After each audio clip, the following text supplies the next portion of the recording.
It's Friday, October 20. In the headlines, Prime Minister Andrew Holness addresses Jamaicans in Canada. In business news, Jamaica sees 2.3% economic growth. Regionally, Canada CARICOM summit ends. Internationally, UN chief says restrictions being dealt with on Gaza aid. In sports, Xavier Gilbert named as head coach for the Reggae Girls. And in entertainment news, Mystic Marley and Nyla Blackman collaborating on a new track. This is the Weekend News on PBC Jamaica. I'm Simone Absalom Gale.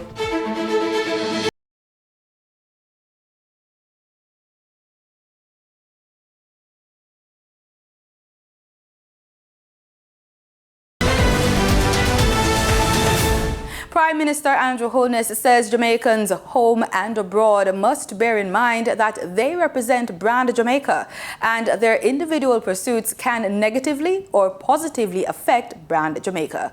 He discussed that issue and how the government of Jamaica is working to improve the economy and expand brand Jamaica at a meeting at Diaspora Hall in Ottawa, Canada on Thursday.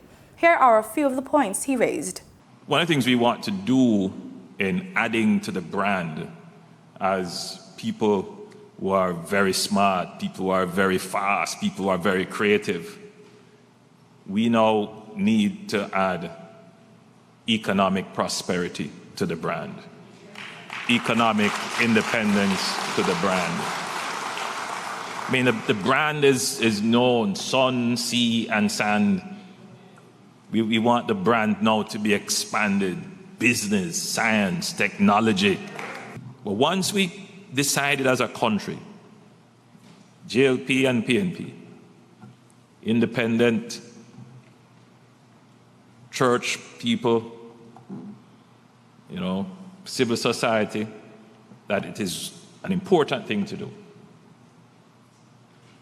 we started to come to grips with this.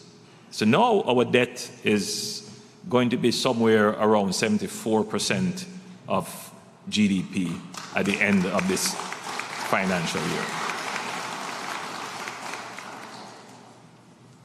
There was a time when our reserves, was less than $1 billion US.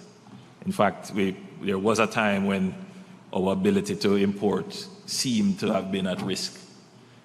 Now our reserves are the highest they have ever been. The Prime Minister met with members of the Jamaican diaspora while on a trip to participate in the Canada CARICOM summit being held in Ottawa, Canada. This summit serves as a crucial platform for multilateral discussions and collaborations between Canada and other CARICOM member states, focusing on shared priorities, including building inclusive and sustainable economies and increasing trade and investment. According to the Office of the Prime Minister, Mr. Holness is scheduled to return to Jamaica on Sunday, October 22, 2023. Deputy Prime Minister and Minister of National Security, Dr. Horace Chang, will be in charge of the government during the Prime Minister's absence.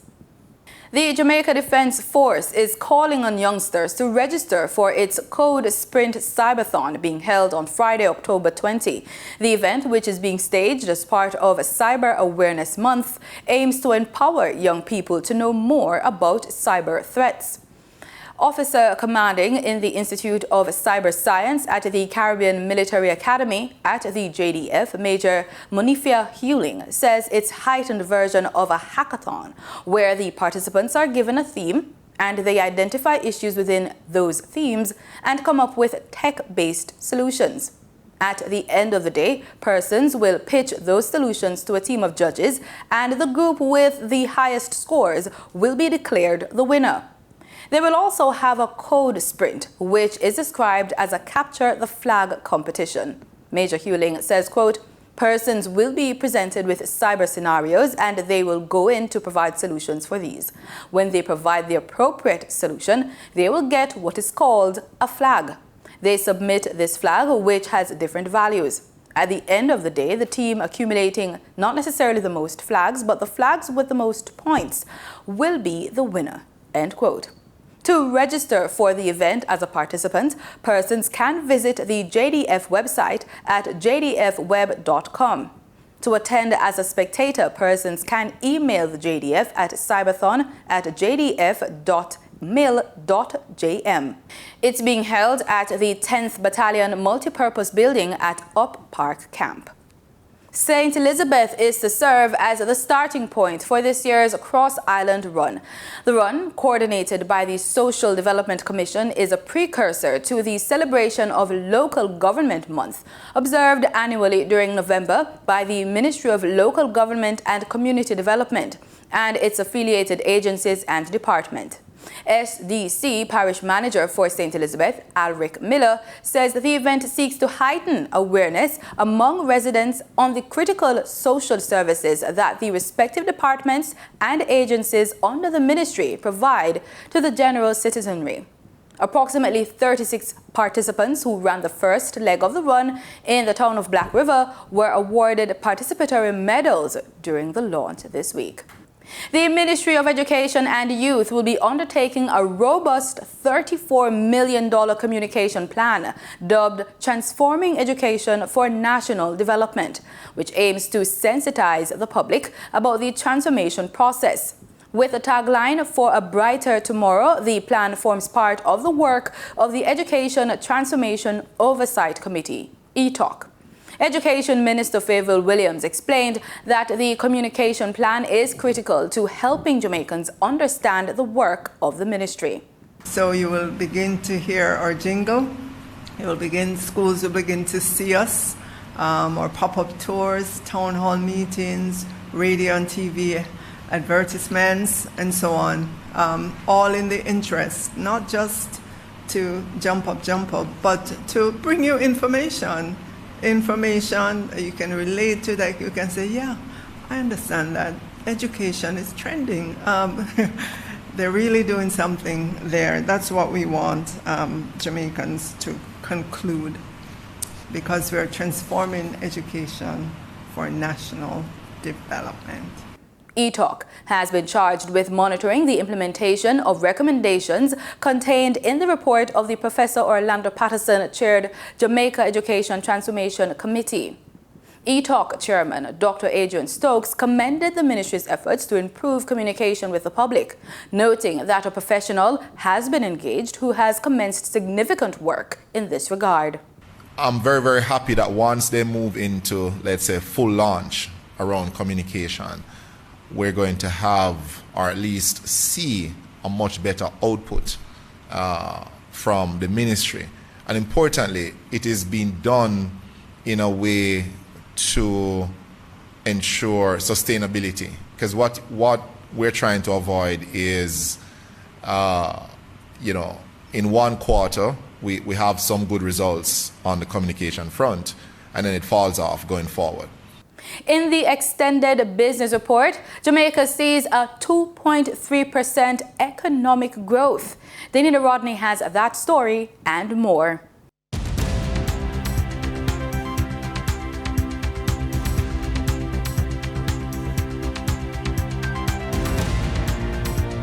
Welcome to the Extended Business Report. I'm Danita Rodney. In this week's report, while giving an update on the country's GDP, Director General of the Statistical Institute of Jamaica, Statin, Carol Kaur, reported that for the second quarter of 2023, Jamaica's economy grew by 2.3%. She was speaking at the Institute quarterly press briefing on Wednesday. The Jamaican economy grew by 2.3% during the second quarter of 2023 compared to the second quarter of 2022. This was reflected in the services and goods producing industries growing by 2.2% and 2.6% respectively. Ms. Kaur also added that compared to the first quarter of 2023, constant prices grew by 0.2%. Compared to the first quarter of 2023, total value added at constant prices grew by 0.2%. This resulted from a 0.8% increase in the goods producing industries, while the services industries declined by 0.1%. The economy's performance demonstrated continued recovery from us. According to data from the Statistical Institute of Jamaica Statin, there was a 0.5% increase in the All Jamaica Consumer Price Index for September 2023, resulting in the index moving from 132.2 to 132.9 in September. The revelation was made by Carol Coy, Director General of Statin, during the Institute quarterly press briefing on Wednesday. Ms. Coy said the main drivers of inflation for September 2023 included education and transport. The inflation rate for September 2023 was 0.5%. The main drivers of this inflation were increases in the indices for education, which went up by 11.8%, transport 0.7%, and food and non-alcoholic beverages 0.1%. Now for your market updates. In foreign exchange trading for Thursday, October 19, the US dollar sold for an average of $155.61. The Canadian dollar ended trading at $118.13. The pound sterling traded for $191.65, and the euro sold for $167.83. In GSE trading, the GSE index advanced by over 2,954 points. The junior market index advanced by over 4 points. The combined market index advanced by over 2,806 points, and the All Jamaican Composite Index advanced by over 3,669 points. Overall market activity resulted from trading in 106 stocks, of which 43 advanced, 37 declined, and 26 traded firm. Stocks advanced for Access Financial Services Limited, Berger Paints Jamaica Limited, and CAC 2000 Limited. Stocks declined for 138 Student Living Jamaica Limited, Barita Investments Limited, and Blue Power Group Limited. Trading firm were AMG Packaging and Paper Company Limited, Cargo Handlers Limited, and Carreras Limited. The overall volume leaders were Mailpack Group Limited with over 5 million units, Edufocal Limited with over 3 million units, and Wigton Wind Farm Limited ordinary shares with over 2 million units. In regional stocks in Trinidad and Tobago, Calypso Macro Index Fund posted a volume of 4,400 shares. On the Barbados Stock Exchange, 0 securities traded. In regional business in Trinidad and Tobago, 2 chambers have welcomed the progress made on the amended licensing agreement for the development of the Dragon gas field. AmCham TNT and the Energy Chamber have welcomed the progress made on the amended licensing agreement for the development of the Dragon gas field. On Tuesday, Energy Minister Stuart Young announced the agreement was amended by the United States at the request of TNT's government. AmCham, in a statement earlier today, said it is optimistic that this latest development will lead to several opportunities for TNT's energy sector. The Energy Chamber also believes this progress will continue to support such efforts in its own engagement with various arms of the U.S. government and private sector. The Chamber notes this is a very significant development for the energy industry in TNT. It adds this represents an important further milestone in the plans to import natural gas from Venezuela for use in TNT's existing downstream gas industry and LNG export facilities.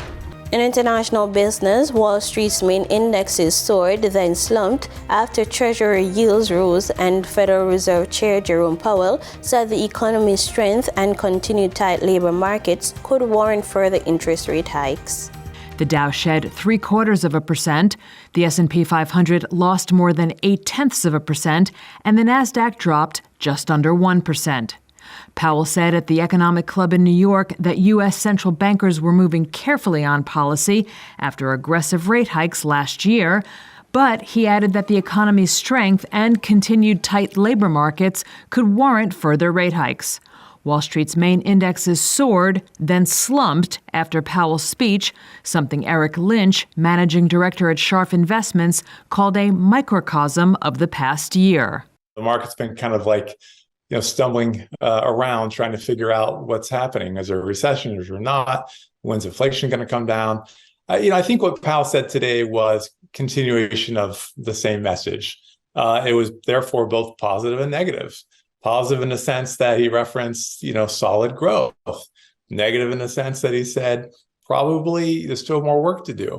Treasury yields rose further, and the benchmark 10-year note yield was at a 16-year high of almost 5%. In company news, Tesla shares plummeted more than 9% a day after CEO Elon Musk said that higher interest rates would hurt demand for electric vehicles. Netflix shares jumped more than 16% on the heels of third-quarter earnings results, in which it said it added nearly 9 million users and announced a price hike for some of its plans in the U.S., Britain, and France. And shares of American Airlines rose just under 1% after the company posted upbeat quarterly results. In market data for oil prices climbed on Friday and were on track to rise for a second week on heightened fears that the Israel-Palestinian crisis may spread in the Middle East and disrupt supply from one of the world's top producing regions. Brent crude futures was up 88 cents to $93.26 a barrel, while West Texas Intermediate crude was at $90.32 a barrel, up 95 cents. And that was the business report on PBCJ. I'm Danita Rodney. Back to you, Simone. In regional news from Trinidad and Tobago.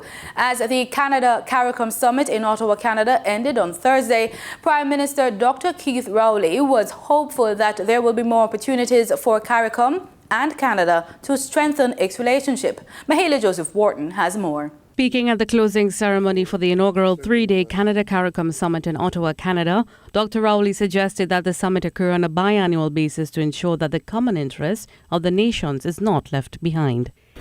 We found common ground with respect to Canada's strength that can be made available to us in the region on the issue of regional security, national safety and security, providing of equipment which we find difficult in the region, standing with us and voicing our concerns about being disregarded in the international community of financing response to climate change, standing in defense with us, where only this week we're reporting that 2 of our CARICOM nations have found themselves being excluded. He added that the relationships with Canada helps to strengthen CARICOM's voice on an international scale. And standing with us in taking common positions on matters, even if the troubles are far away, the effects are close to us, like the Middle East, and of course, coming out of the COVID experience. So there's a lot that Trinidad and Tobago and the CARICOM and Canada have in common, and we intend to ensure that our strengths work for us. Canada's Prime Minister Justin Trudeau said this week the leaders discussed regional and global challenges. Yesterday, we focused on many priorities. Not only did we talk about fighting climate change, but we also talked about how protecting the environment is good for our economies. I announced a new commitment of up to $58.5 million in partnership with the Caribbean Development Bank to support renewable energy projects in the region, and $6 million through the Caribbean Climate Smart Fund for resilient and renewable energy systems. During the summit, Prime Minister Rowley called for greater collaboration with Canada on regional security. The talks provided an opportunity for direct focus on a number of matters of mutual importance. The meeting followed an engagement between CARICOM heads of government and the Canadian Prime Minister during the 44th regular meeting of the conference held in the Bahamas in February. Mahalia Joseph Wharton, CTT News. Guyana's President Dr. Irfan Ali was among Caribbean leaders who attended the inaugural Canada CARICOM Summit in Ottawa this week, and he says the two partners are working to overcome hurdles that exist. He spoke at a reception hosted by Canadian Prime Minister Justin Trudeau on Wednesday evening. Our engagement has allowed us to not only reflect on the achievement of our partnership, but also to look forward to the future with optimism and determination. Together, we can overcome the hurdles that stand in our way and continue to build a world that is more just, inclusive, and secure for all. These discussions encompass climate change and resilience, access to finance, reforming the global financial framework, and regional security, with special emphasis on the situation in Haiti. Guyana's President Dr. Irfan Ali joined other Caribbean leaders in Ottawa this week for the inaugural Canada Caribbean Community Summit. During that meeting, a new strategic partnership was developed, and Canada promised aid to Haiti and combating crime in the region. The Canadian Prime Minister Justin Trudeau also said much progress was made in advancing discussions on several issues. We've made real progress on the many issues since the 14 of us last gathered in the Bahamas last February, and we'll continue to do that work, to do even more. As part of the new strategic partnership, CARICOM and Canada hope to help solve global challenges, increase trade, and meet more frequently. Reporting for the newsroom, Vishani Raghavar. In international news, UN Secretary General Antonio Guterres says he was addressing restrictions being imposed on aid deliveries to Gaza. He spoke at the border crossing between Gaza and Egypt, where aid trucks were waiting to be let in as Israel's bombing and blockade continues. It is impossible to be here and not to feel a broken heart. We are witnessing a paradox.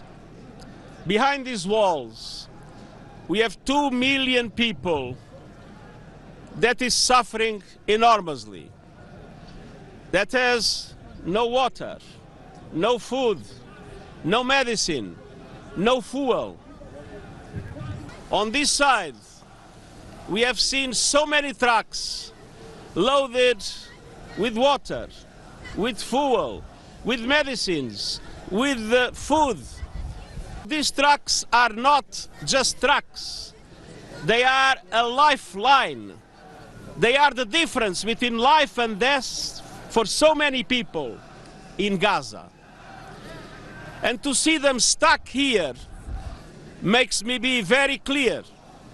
What we need is to make them move. To make them move to the other side of this wall. To make them move as quickly as possible and as many as possible. In sports, Xavier Gilbert will take charge of the Reggae Girls who are down to participate in the Women's Gold Cup qualification action next week. The Jamaica Football Federation announced on Thursday that Gilbert, the assistant of former head coach Lauren Donaldson, will take charge for games against Panama on October 25 and Guatemala on October 29.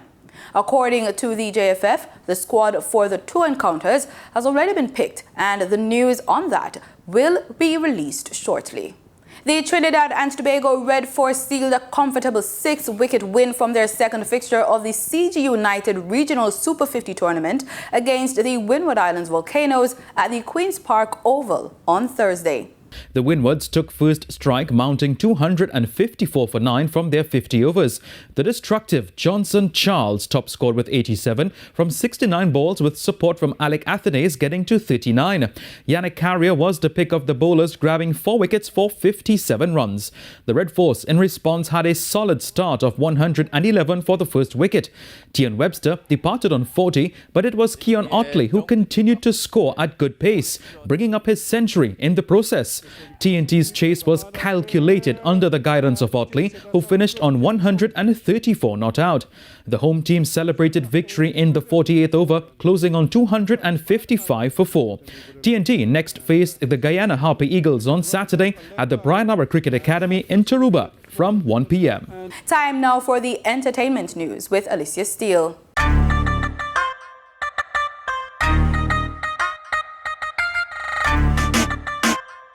What's up? It's time to prepare yourself for an exciting experience on PBCJ's E-News, where we bring you the most exciting and captivating entertainment news. I'm Alicia, your enthusiastic host, here to add some excitement to your day with the latest updates. Today, we have exclusive information on Mystic Marley and Nyla Blackman collaborating on a new track called Jump, as well as Unique Curvy Diva addressing rumors about her health. Stay tuned, because this show will leave you wanting more.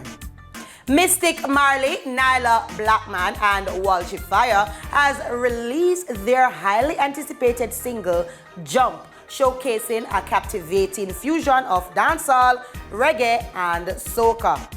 The track highlights the unique talents of each artist, with Mystic Marley bringing a contemporary touch to her family's iconic legacy, Nyla Blackman delivering powerful vocals, and Walshy Fire infusing dancehall and reggae expertise.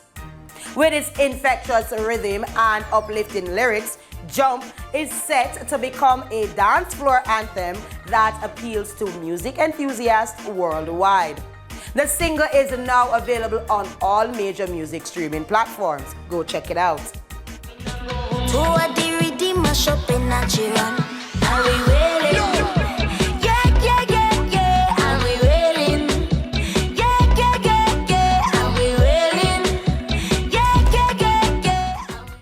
Let's clear the air.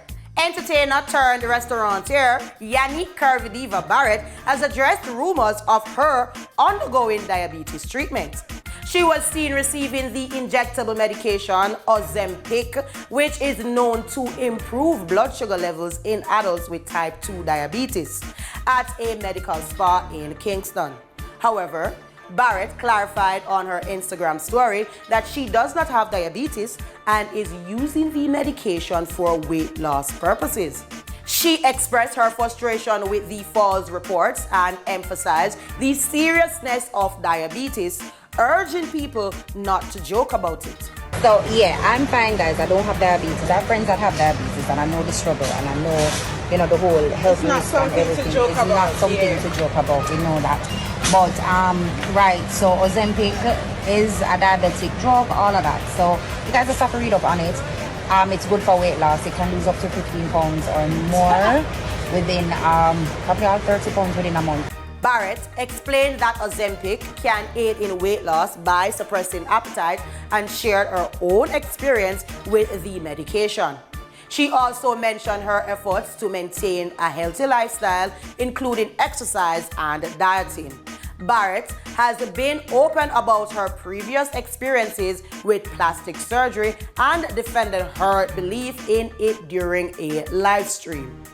Rolling Stone, the renowned international music magazine, has recognized 3 Jamaican guitarists among the 250 greatest guitarists of all time. Stephen Cat Core, a member of reggae band Third World, was praised for redefining the possibilities of a reggae guitar with his impressive solos. Ernest Ranglin, considered a chief architect of Jamaican ska, was credited with inventing the rhythmic guitar pattern that influenced rocksteady and reggae. Earl Chinna Smith, known for his extensive contributions to classic reggae recordings, was hailed as the most recorded guitarist in the era. The list was topped by Jimi Hendrix, followed by Chuck Berry and Jimmy Page. Additionally, Edilio Paredes from the Dominican Republic and Trinidadian Lane Tate also made the list for their notable contributions to guitar music. We've reached the end of another thrilling episode of PBCJ's E-News. I'm Alicia, your enthusiastic host, and it has been an absolute joy delivering all the latest entertainment news to you. However, before we bid farewell, we want to express our heartfelt gratitude to our amazing viewers. You simply are just amazing. Stay well and continue to live an entertaining lifestyle.